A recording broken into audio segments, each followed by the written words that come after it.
होता है। देखो छोटा है थोड़ा हमारे हाथ में, ये फूल का बेटा है, ठीक है, पूरा फूल नहीं है, ठीक है, फूल का बेटा है ये छोटा सा। अच्छा दिख रहा है, दिखाओ तो सही, दिखाओ बाजू में, और थोड़ा सा पास कर दो तो सबको नजर आ जाएगा। ठीक गया। शंख पुष्पी, अपारिजात भी बोला जाता है इसको, ठीक है। हर हर विराजो विराजो। तो एक पुष्प अपन कहते हैं हमारे भगवान देवादिदेव महादेव को, भगवान शंकर को बड़ा प्रिय है ये पुष्प। अब किसी से पूछा जाए, आप कह रहे हो कि शंकर भगवान को ये नीला फूल, ये शंख पुष्पी भगवान शिव को इतनी प्रिय क्यों है, भगवान शंकर को इतनी प्रियता क्यों है, कोई से पूछे तो वो बताए चाहे ना बताए, पर शिव महापुराण का संवाद कर रहे हैं। कंठ में स्वयं मां जगत जननी ने 10 विद्या में से एक मां को याद किया, और मां तारा का एक स्वरूप मां सरस्वती के रूप में विराजमान हो गया। कंठ में रहने से विष की तपन के कारण, कंठ में रहने से विष की तपन के कारण उनका स्वरूप नीला पड़ गया। और जब उनका स्वरूप नीला पड़ गया तो भगवान देवादिदेव महादेव ने कहा, सुनो पार्वती, संसार के लोग, भूमंडल में रहने वाला यदि कोई भी मानव जिसकी विवेकता, बुद्धि, विचार, सोच, ज्ञान थोड़ा सा भी अगर उसमें कम है, तो वो नील सरस्वती का यदि आवाहन करे, मां नील सरस्वती स्तोत्र का पाठ करे, मां नील सरस्वती की स्मरण करे, तो उसकी विवेक, उसकी बुद्धि तीव्र होती है, श्रेष्ठ होती है। और सुनो पार्वती, यदि मान लो कोई नील सरस्वती का स्तोत्र का पाठ नहीं कर पाए, आराधना नहीं कर पाए, साधना नहीं कर पाए, स्मरण ना कर पाए, अगर कोई बच्चा एक शंख पुष्पी पुष्प को समर्पित कर कर जलाधारी पर, और 1 लोटा जल यदि वो समर्पित करता है, और उस जल का आचमन कोई बच्चा नित्य प्रति करता है, तो वो बच्चा धीरे धीरे विद्वत्ता धारण करता ही जाता है। जो याद करता है वो भूलता नहीं। ये मां नील सरस्वती की कथा है। 2 सरस्वती का दर्शन आपको और हमको होता है, 2 सरस्वती का स्मरण आप और हम करते हैं। एक सरस्वती जो स्वयं श्वेत वस्त्र धारण करी है, हंस पर बैठी हैं, और बड़े आनंद के साथ में मां सरस्वती का सुंदर स्वरूप है। पर एक सरस्वती ऐसी हैं जो नीला उनका स्वरूप है, और नील सरस्वती के रूप में उनकी पूजन होती है। मां नील सरस्वती महाराज,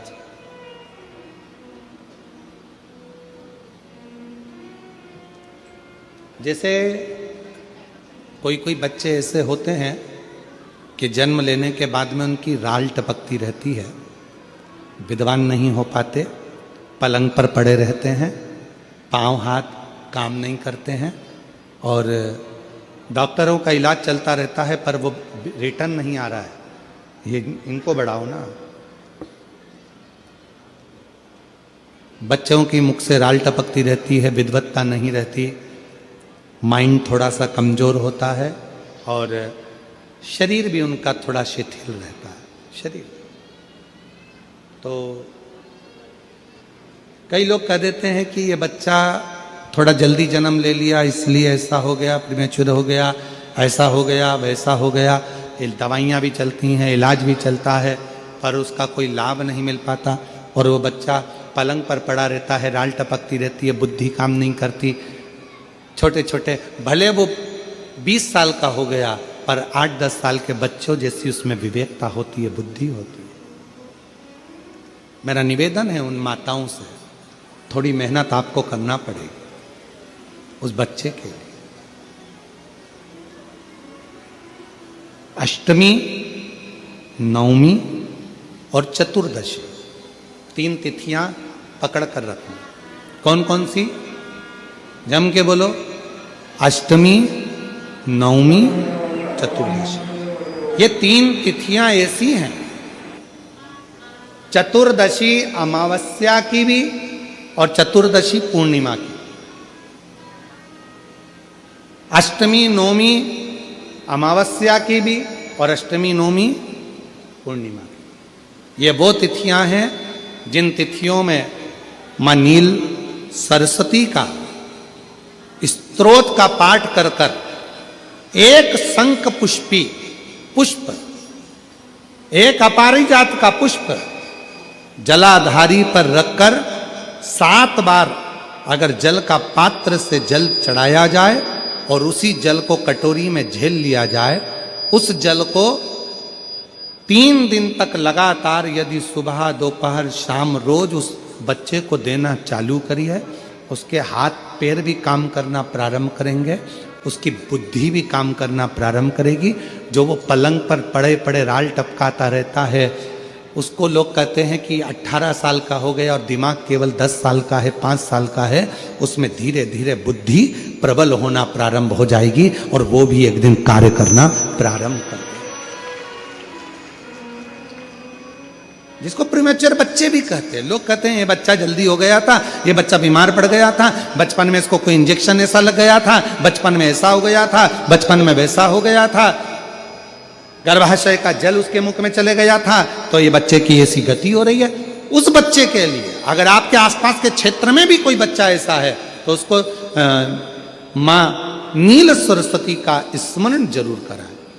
और अगर आप लोगों के पास में मां नील सरस्वती का स्तोत्र का पाठ ना मिले तो प्रयास करिएगा, मोबाइल पर सर्च कर कर मां नील सरस्वती का स्तोत्र भी निकाल सकते हो। बाजार में से गीता प्रेस गोरखपुर की किताब में भी ला सकते हो, पढ़ भी सकते हो, घर में उसका स्तोत्र का पाठ भी कर सकते हो। मां नील सरस्वती स्तोत्र का स्मरण और बड़े भाव के साथ करें स्मरण।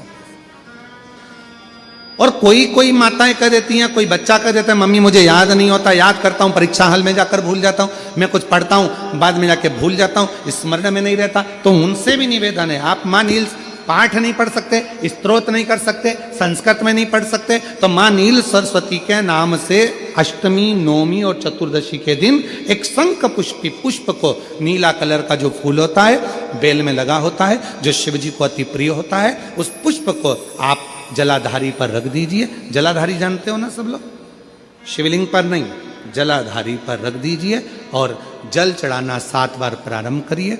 बाबा देव अधिदेव महादेव आपको याददाश्तता में प्रवर करेगा। परीक्षा हॉल में जितना तुम याद कर कर गए हो, अच्छी मेहनत कर कर गए हो, तो भूलोगे नहीं, तुम्हारी बुद्धि तीव्र होती चली जाएगी, प्रबल होती चली।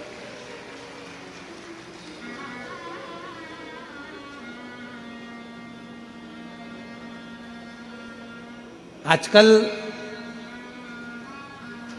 आयुर्वेद में